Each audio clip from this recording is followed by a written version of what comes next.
네, 안녕하세요. 이번에는 단가가 무엇인지 한번 설명을 드리고자 합니다. 저도 이걸 준비를 하면서 근데 진짜 단가가 뭐지? 라는 고민을 많이 하게 되었습니다. 근데 진짜 단가 뭐지? 그러니까 과연 어떤 종합학원에 있는 선생님과 거기 안에서도 어떤 단과랑 비슷한 제도를 갖고 수업하시는 분들도 저는 꽤 있는 걸로 알고 있거든요. 그래서 이 단과 선생님의 정의가 무엇일까가 좀 저 나름대로도 좀 단과는 진짜 뭐지? 라는 생각을 하게 되었어요. 근데 제 나름대로의 결론은 강사가 자기 자신이 단과 강사라고 믿고 있는 게 핵심인 것 같아요. 네. 그러니까 나는 어디 소속이야 라기보다는 나는 내 이름을 걸고 수업하는 사람이야 라는 어떤 정체성을 갖고 있는 사람, 그 사람이 단과 강사가 아닐까 라는 생각을 저는 하게 되었습니다. 그래서 실제로 저도 내 이름을 걸고 수업을 하는 사람이다 라고 생각을 가지고 수업을 하고 있습니다. 제가 그래도 단과가 무엇인지 좀 제 나름대로 좀 정리를 한번 해봤거든요. 사람마다 의견은 다를 수 있어요. 저는 단과 강사는 어떤 작은 조직이다 라고 생각을 하셔도 돼요. 혹은 제가 여기 첫 번째 쓴 것처럼 작은 학원이다 라고 생각을 하셔도 괜찮을 것 같아요. 그러니까 제 밑에 생각보다 되게 많이 도와주시는 분들이 생각보다 되게 많이 있습니다. 뭐 직원들도 있고 도와주시는 조교분들도 있고 PD님들도 있고. 근데 이제 이 작은 조직의 그러면 장점은 무엇일까? 장점이나 단점이 될 수 있거든요. 빠른 의사 결정과 행동이 가장 큰 장점입니다. 근데 이게 왜 단점이 될 수 있느냐? 제가 어느 정도는 독단적으로 의사 결정을 하고 행동을 하기 때문에 그게 잘못된 결정이었을 때는 꽤나 큰 피해가 이래저래 피해가 발생할 수 있겠죠. 그러니까 저를 중심으로 움직이기 때문에 제가 굉장히 잘해야 됩니다. 그런 부분들은 존재하겠죠. 그 다음에 세 번째로는 본인의 철학에 맞는 수업을 진행하고 있을 가능성이 굉장히 높습니다. 일단 자체 교재를 쓰기도 하고 강사들은 기본적으로 뭐 어떤 과제라든지 이런 것들도 다 자체적으로 제작하고 있을 가능성이 높습니다. 그래서 저 같은 경우에는 일단 컨셉 자체가 열심히 한 학생이 더 좋은 결과를 가져올 수 있도록 하는 게 저의 기본 컨셉이기도 하고 일단 기본적으로 뭐 최상위권, 상위권 학생들을 대상으로 하고 있는 것도 맞다 보니까 그 친구들을 위한 어떤 수업 시스템이라든지 어떤 자료라든지 그런 것들이 실제로 다 구성이 그런 식으로 되어 있기도 합니다. 그래서 내가 어떤 생각을 갖고 수업을 하고 있느냐 그러한 부분들이 굉장히 중요하다. 단과는 이렇게 생각을 하셔도 될 것 같습니다. 그래서 그러한 어떤 철학이나 어떤 이런 것들을 동의하고 이런 것들이 굉장히 커지다 보면 단과가 사실상 뭐 거의 학원이 되는 거이기도 하죠. 뭐 상황에 따라서 굉장히 큰 학원이 되기도 하죠. 근데 또 이런 것도 생각을 해볼 필요가 있어요. 이 어떤 어머니들 좀 오해하시는 게 단과 강사가 혼자 일한다고 생각을 하세요. 혼자 일하면 절대로 그렇게 많은 일을 해낼 수가 없습니다. 되게 많은 분들이 저와 함께 일을 하고 있어요. 그러니까 이렇게 작업팀도 따로 있고 내신팀도 따로 있고 수능 컨텐츠를 저랑 이제 협업해서 해주시는 분도 따로 있고 PD님도 따로 있고 디자인팀도 따로 있습니다. 그래서 맞죠? 과연 작은가? 절대 작은 집단이 아닙니다.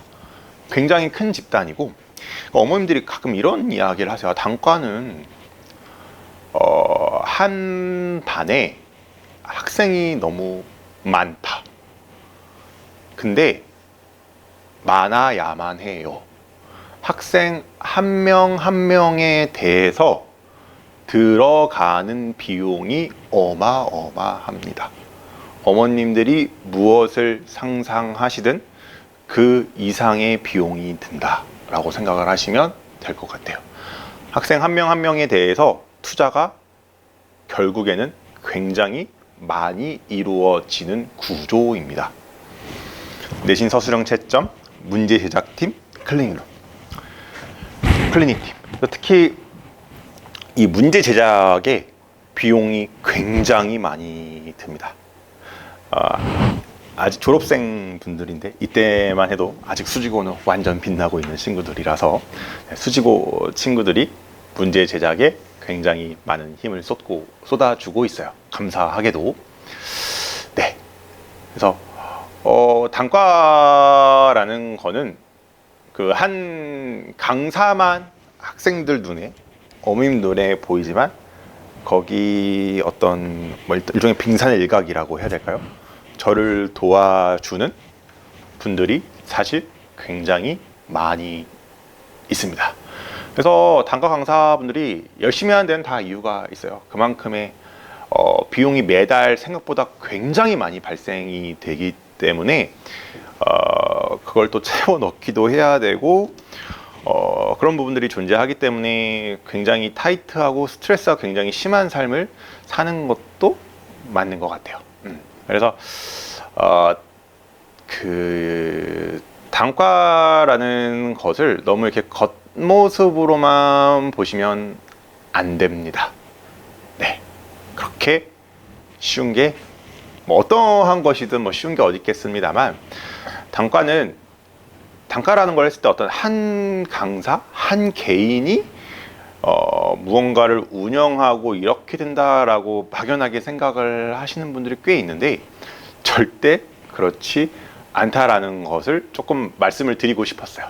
네, 그래서 그냥 하나의 작은 조직, 작은 학원이다라고 생각을 하시면 될 것 같고 그 단과 강사라는 사람이 본인이 나는 단과 강사야, 나는 내 이름을 걸고 수업하는 사람이야 라는 어떤 생각을 갖고 있다면 그 사람이 바로 단과 강사다, 이렇게 생각을 하셔도 될 것 같아요. 저도 저만의 어떤 철학이 있어요. 철학 같은 것들이 있는데 저는 항상 이 생각을 해요. 열심히 하는 친구들이 성적이 잘 나오도록 해주자. 이게 왜 제 철학일까요? 그게 그만큼 힘들거든요. 저는 생각보다 재능의 영역이 정말 중요하다고 생각을 해서 역설적으로 노력해서 좋은 점수를 맞게 하는 게 저의 목표예요. 노력해도 내가 정말 좋은 퀄리티에 있는 자료를 주면 이 학생이 그래도 좀 성적이 잘 나왔으면 좋겠다 라는 저만의 어떤 목표 같은 것들이 있거든요.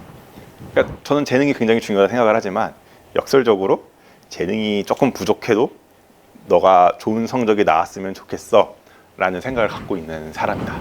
그래서 아까도 살짝 보여드렸지만 이런 어떤 문제 제작과 컨텐츠에 그래서 힘을 많이 쏟고 있는 거예요. 좀 오해하시는 게 제가 이렇게 문제 컨텐츠를 제작하고 뭐 이렇게 하는 게 이게 최상위권 학생들을 위해서 하는 거다라고 착각을 하세요.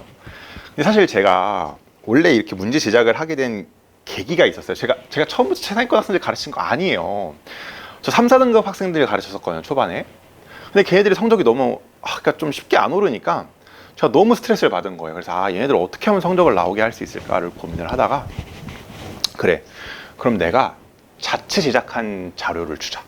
문제 변형도 하고 숫자도 변형해서 주고 상황에 따라서 그러니까 다양한 변화를 다채롭게 해서 얘가 수능날 많은 경험을 해줄 수 있겠다 해서 자료를 줬어요.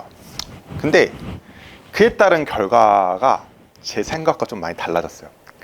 안타깝게도 그 친구들이 저의 정성과 상관없이 그 친구들은 그렇게 느낄 수도 있었던 것 같아요. 과제가 늘어났다라는 표현을 쓰더라고요. 하하하. 근데 그 자료를 옆에서 본 친구들이 왔거든요. 이 자료 되게 좋다. 그래서 정작 잘하는 친구들이 와버렸어요. 그 자료를 보고. 그러니까 아무튼 뭐 이런 거죠. 제 마음은 그렇다는 건 아니에요. 제 마음은 막 이게 사실은 막 최상위권. 그 친구들을 위해 사실 문제를 제작하고 콘텐츠를 만드는 게 아니에요. 2등급 많은 학생들이 1등급이 되었으면 하는 마음으로 사실 만드는 거거든요. 그러니까 솔직히 1등급 많은 학생들, 최상위권 학생들은 그냥 원본 문제만 열심히 풀어도 1등급이 나올 가능성이 좀 높아요. 그냥 애초에 재능이 있는 친구들이니까. 근데 그렇지 않은 친구들 1등급이어도 불안하게 1등급 많은 친구들, 그런 친구들을 위해서 문제도 제작해주고 변형 문제도 만들어주고, 이래서 그 학생들이 이제 2등급에서 1등급, 조금 불안한 1등급 학생들이 1등급을 고정적으로 찍을 수 있도록 해주는 거, 그런 것들이 저의 목표다라고 생각을 하시면 될 것 같습니다. 그래서 일단 세 번째 시간은 이렇게 한번 해보고요. 또 상황에 따라서 어머니들 또 궁금해하시는 게 있다라고 생각이 들면 뭐 4번째, 5번째, 6번째 영상도 한번 찍어보도록 하겠습니다. 네, 감사합니다.